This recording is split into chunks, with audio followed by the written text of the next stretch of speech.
Assalamualaikum warahmatullahi wabarakatuh. Di sini kami ingin mempresentasikan hasil jurnal kami yang berjudul Pengaruh Rasio Keuangan dan Profitabilitas terhadap Return Saham pada PT Mayora Indah Tbk. Sebelumnya perkenalkan kami dari kelompok 4 dari kelas 646A05 dengan anggota saya sendiri Putri Aulia, Pramesti, dan teman saya Putri Azura, Regita, Syifa, dan Aisyah. Di sini ada judul peneliti, lembaga, dan tahun penelitian. Judulnya Pengaruh Rasio Keuangan dan Profitabilitas terhadap Return Saham pada PT Mayora Indah Tbk. Penelitinya Putri Aulia, Putri Azura, Regita Salsabila, Syifa Nurul, dan Aisyah Zahira Fawati. Lembaga penelitiannya Program Studi S1 Manajemen, Fakultas Ekonomi dan Bisnis, Universitas Bina Sarana Informatika. Tahun penelitiannya 2024. Selanjutnya akan dibaca oleh Putri Azura. Belakang, rasio keuangan merupakan rasio yang menggambarkan posisi keuangan suatu perusahaan pada suatu waktu tertentu. Secara umum terdapat 5 kategori rasio keuangan, yaitu rasio likuiditas, rasio aktivitas, rasio leverage, dan rasio profitabilitas. Profitabilitas merupakan upaya perusahaan untuk menghasilkan keuntungan kegiatan bisnis perusahaan. Profit adalah indikator utama yang ditampilkan. Oleh karena itu, bisnis dan kinerja perusahaan akan memberikan sinyal kepada investor terhadap return saham perusahaan. Menurut Hedge dan Widodo, profitabilitas mempunyai pengaruh positif terhadap return saham. Hasil penelitian ini bertentangan dengan penelitian Turianto yang menyatakan bahwa profitabilitas berpengaruh negatif terhadap return saham. Return adalah tingkat pengembalian yang diberikan kepada perusahaan kepada investor sebagai imbalan atas investasinya.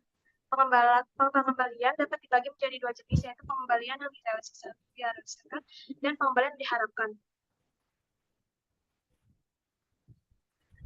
Metode penelitian di sini ada metode populasi dan sampel.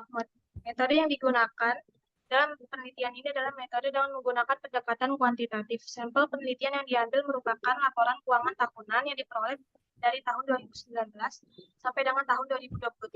Berdasarkan data dari populasi yang akan dijadikan sampel adalah sebanyak 20 sampel dalam satu perusahaan. Jadi sampelnya adalah 20 data keuangan yang berkaitan dengan objek penelitian, yakni perusahaan subsektor makanan dan minuman pada PT Mayora Indah Tbk.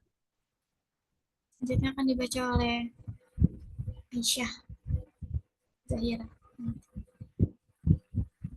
Di sini selanjutnya ada variabel penelitian. Variabelnya ada 3, yaitu X1 itu rasio keuangan, X2-nya profitabilitas, dan Y-nya return saham. Di sini indikatornya ada solvabilitas, profit margin ratio atau PMR, dan return on asset atau ROA. Formulanya yaitu ada DER sama dengan total hutang atau total modal, laba bersih setelah pajak atau penjualan, dan net profit atau total aset. Selanjutnya ada metode analisis data. Next. Berdasarkan tabel di sini menunjukkan nilai valid yang diproses sesuai, yaitu sebanyak 20 sampel pada rasio keuangan memiliki nilai minimum sebesar 0,56 dengan nilai maksimum sebesar 1,50, sedangkan nilai min sebesar 0,8265 dan standar deviasi sebesar 0,19400. Pada profitabilitas memiliki nilai minimum sebesar 0,04 dan nilai maksimumnya sebesar 0,17, sedangkan nilai min sebesar 0,0740 dan standar deviasi sebesar 0,03033 dan pada return saham memiliki nilai minimum sebesar 0,02 dengan nilai maksimumnya sebesar 1,50 sedangkan nilai min-nya sebesar 0,1340 dengan standar deviasi sebesar 0,32286. Selanjutnya ada metode analisis data, yaitu ada uji normalitas. Next. Dari tabel di sini, berdasarkan hasil uji normalitas sebesar nilai profitabilitas signifikansi yaitu 0,200 berdasarkan berada di atas 0,05. pH lebih dari 0,05. Hal ini berarti data penelitian terdistribusi normal. Selanjutnya ada metode analisis data uji multikolenialitas. Next. Dari tabel di sini menunjukkan bahwa nilai VIF pada masing-masing variabel independen lebih dari 10 dan nilai toleransinya itu kurang dari 0,10. Jadi dapat disimpulkan bahwa di antara independen tersebut tidak ada korelasi atau tidak terjadi gejala multikolinearitas pada model regresi linear. Selanjutnya akan dibaca oleh Syifa Nurul.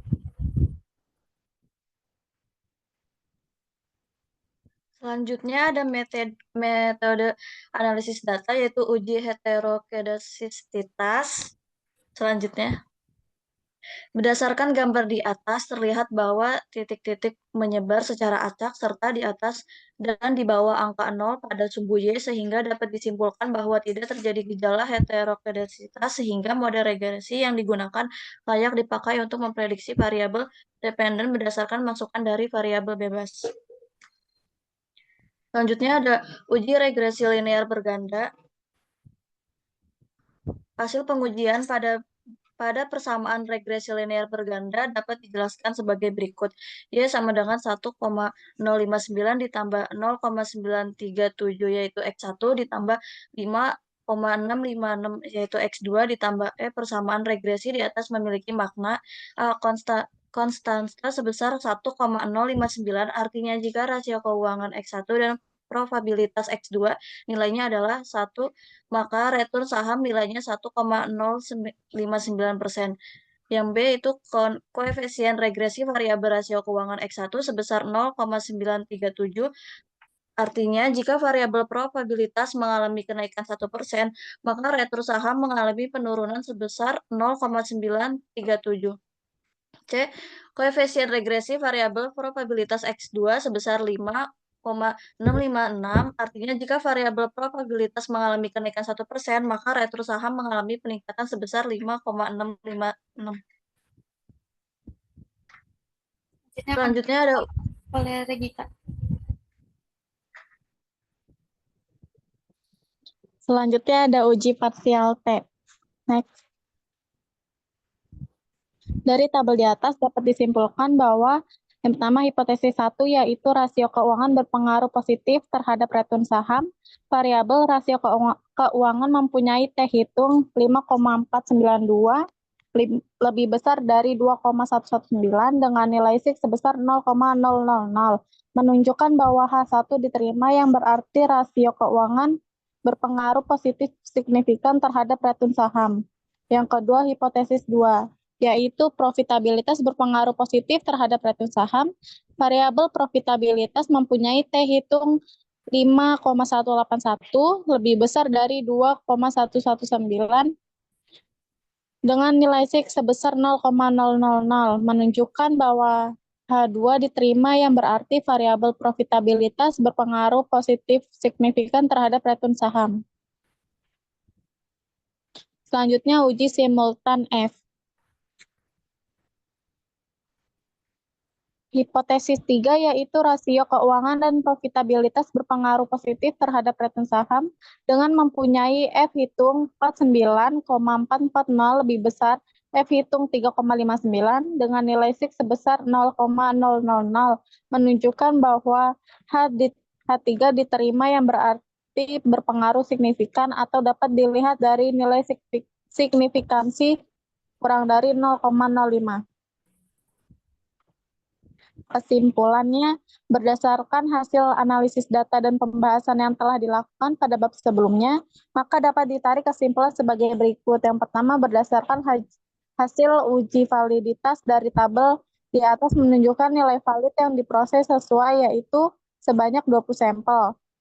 Dari tabel di atas, di mana nilai rasio keuangan sebesar 0,000, profitabilitas sebesar 0,001, dan return saham sebesar 0,000 dapat menunjukkan bahwa data tersebut dipercaya keandalannya. Dapat disimpulkan bahwa seluruh variabel yang digunakan dikatakan reliable. Oleh karena itu, kuesioner yang digunakan dapat dikatakan layak sebagai instrumen untuk melakukan pengukuran.